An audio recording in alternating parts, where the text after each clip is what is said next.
एक दिन राजकुमार सिद्धार्थ ने इच्छा जताई कि उन्हें महल के बाहर की जिंदगी देखनी है। चन्ना उनका कहा न टालते हुए उन्हें ले गए। राजकुमार सिद्धार्थ ने जो उस दिन देखा, उससे उनके विचारों में काफी गहरा प्रभाव पड़ा। पहले उन्होंने देखा एक बुजुर्ग आदमी। उन्हें फिर यह एहसास हुआ कि सभी का शरीर एक दिन पुराना और बूढ़ा हो जाएगा। दूसरे यात्रा पर राजकुमार ने एक बीमार आदमी को देखा। उन्हें यह एहसास हुआ कि हर कोई किसी भी समय बीमार हो सकता है। तीसरी यात्रा पर उन्होंने एक मृत शरीर देखा। तब उन्हें एहसास हुआ कि सभी को एक दिन मरना होगा। और चौथी यात्रा पर राजकुमार ने एक भिक्षु को देखा, जिसके पास कुछ भी नहीं था, फिर भी वह मानसिक रूप से खुश और शांत लग रहा था।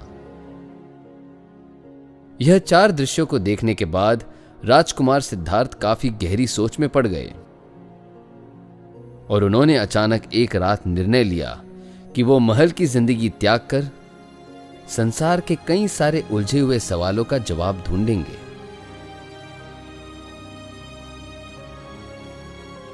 उनतीस साल की उम्र में सिद्धार्थ अपनी पत्नी और पुत्र को छोड़कर चले गए।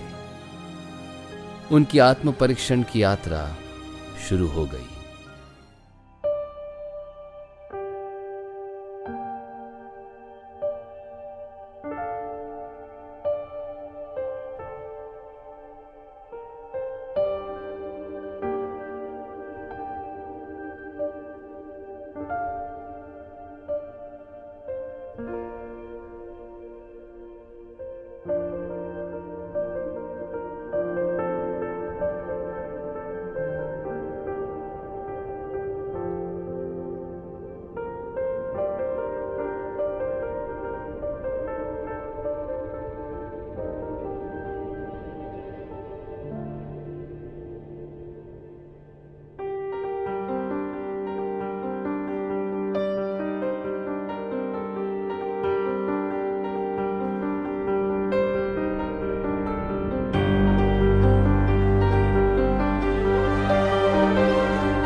कई सालों की तपस्याओं और यात्राओं के पश्चात सिद्धार्थ को सारा जग पहचानने लग गया।